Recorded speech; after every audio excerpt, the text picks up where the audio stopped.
Hi there, this is just a bonus video I'm dashing off audio only on the upcoming Tales of Dunk and Egg TV series from HBO, which will be officially titled A Night of the Seven Kingdoms, so everyone knows it's a Westeros show.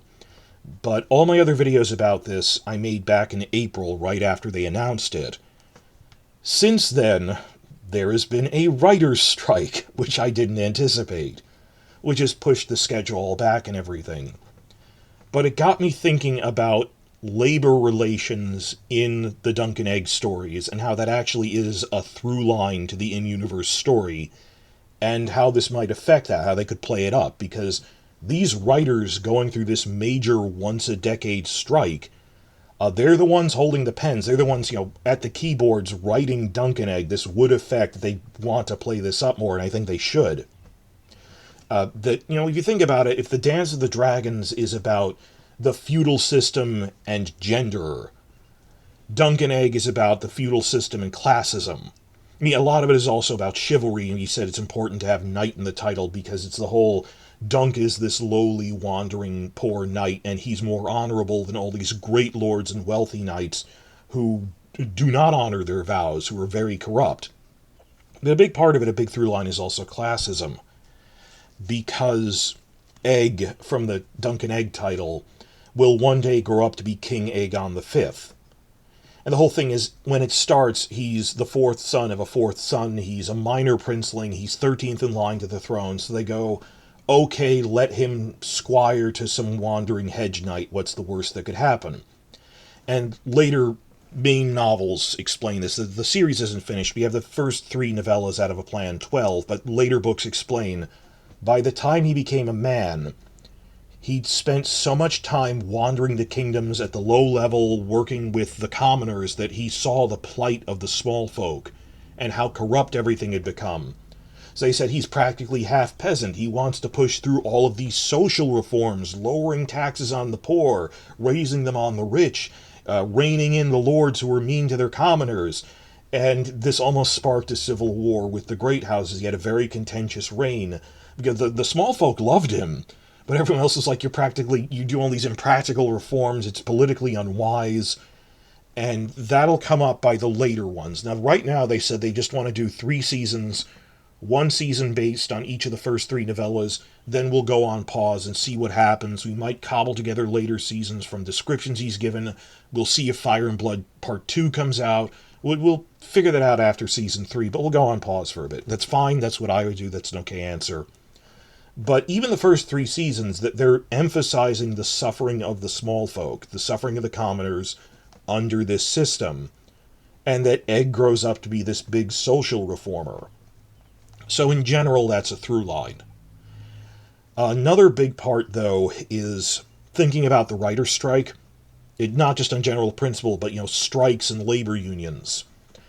Somewhat ties into the Great Spring Sickness, that a big part of the context for Dunk and Egg is it's happening in the aftermath of a giant super plague that guts Westeros.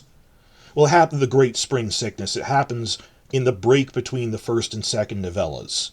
So they introduce everyone in the first one, then they say it killed off almost half of Westeros, and then everything is dealing with the aftermath. That when you're rereading the second novella I just did, everything is devastated. There's a drought, there was a plague, public order is falling apart in some places because of the plague, there aren't enough soldiers to maintain order, that there's bandits, there's Ironborn everywhere.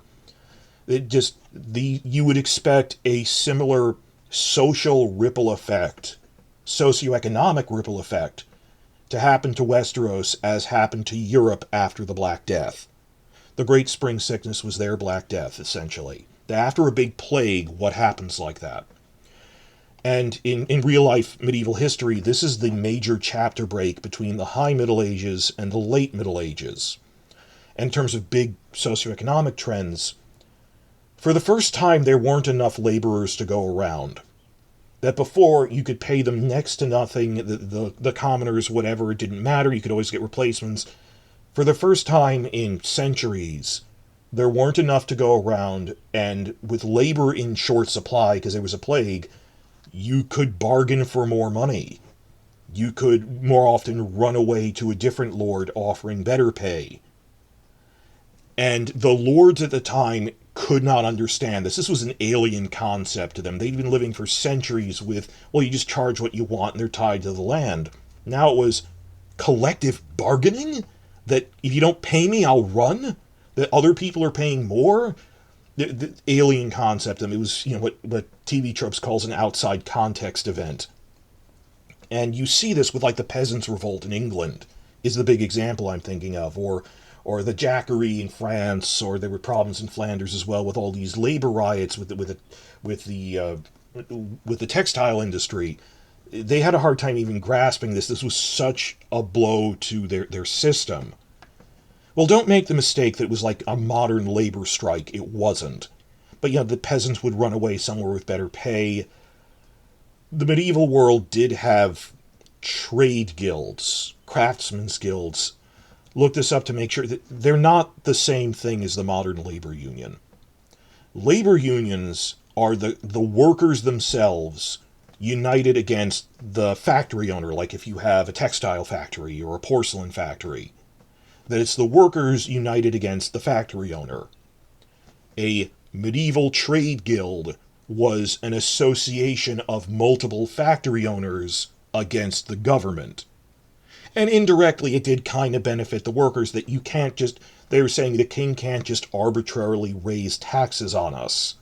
That we, the factory owners, will collect, or the merchant guilds will collect, or the guys who own all the shipping industry, we will collectively bargain, you can't do that. It's not collective bargaining for laborers, but there's an argument that labor unions grew out of craftsmen's guilds.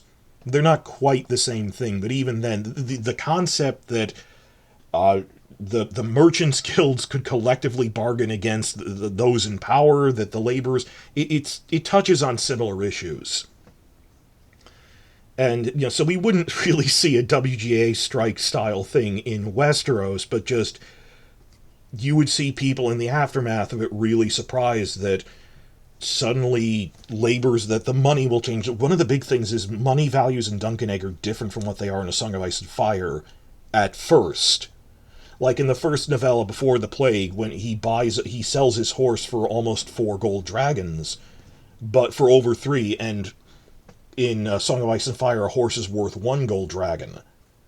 So, like, price numbers were 3 times higher, and apparently they had to devalue their currency because of the plague or something. That just the economic... this is part of the fun of low fantasy, where you're dealing with the gritty aspect of, well, okay, Aragorn was honorable, but what was his tax policy? Part of that is, after a major plague, as we saw in the Black Death, we would see a crisis in labor relations because the surviving laborers don't like being kicked around anymore, and suddenly their labor is in short supply. That they are the ones in the better bargaining position than those in power. And we don't quite see that by the third one, but you start getting hints of that this would be an ongoing thing, the ripple effects of this plague throughout the rest of Egg's life, up to and including when he became king.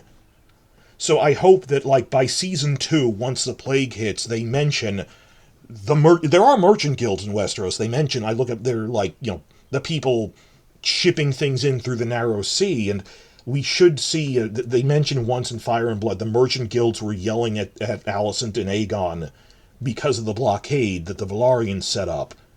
But the merchant guilds exist in their world, mostly the shipping people, but also like trade guilds like we're the glassmakers, the armorers, the Street of Steel, like Tavo Mat. There is a guild of, like armorers and stuff, they just not very focused on. I half anticipate, half would really enjoy if these writers on the Dunk and Egg show who lived through this big controversial writer's strike recognize the parallels with that after the Great Plague that will hit in the break between seasons 1 and 2, there should be a major through line should be that the lords versus the commoners and labor relations should come up. And I'll be okay if they added some things and mentioned, like by the later seasons of, these merchant guilds didn't used to be this strong, but after the plague, with all the trade concentrating because all the socioeconomic ripple effects. I mean, by the third one, there's that point where that guy who Was he Bloodraven? There's a guy who mentions, oh, the Freys are marrying the Butterwells. They're coin clinkers. That the old aristocracy goes, these merchants are all coin clinkers with their tolls, and they got wealthy selling cattle, and just that the old aristocracy doesn't like the new aristocracy, or the new men who have risen through trade being concentrated, because so many people died that wealth got more concentrated, and the laborers could finally stand up for this. I think that will be a fun thing to bring up. Just, that whole thing that you can't go through a river without getting wet. That I hope that writers who went through such a strike would really see the plight of the commoners and the trade stuff on a level we wouldn't really see in Lord of the Rings. I don't know if The Witcher and The Wheel of Time ever deal with, like, labor disputes on that level of they're on strike and so many of the other guild members, so many of the other glass merchants died that they're striking and refuse to work. Replace them. Well, everyone else is dead. We have to pay them more. And the effect this would have on the economy. Remember all that fun economic stuff from A Feast for Crows where you're gradually realizing the Lannisters are broke, they're trying to get loans, Cersei takes out a loan only to then spend it on a fleet she can't afford. All that stuff, that was the politicking, which made that interesting in the books, which the show kind of dropped after a while, should be that nitty-gritty, on-the-ground, the commoners dealing with labor disputes should be a big thing in the Tales of Dunk and Egg, and I'd look forward to it if they did it. And this is something I'd want to ask if I made a list of Q&A for Ira Parker and his team of what are the top 10 questions about Dunk and Egg. I did that for Fire and Blood. I did that for House of the Dragon. I polled everyone for a couple of weeks and said, what are your top 10 questions? The top 2 were, how are you going to deal with the unreliable narrator, and how are you going to deal with time skips? Which is important. Dunk and Egg doesn't have an unreliable narrator. It's from Dunk's perspective with Egg.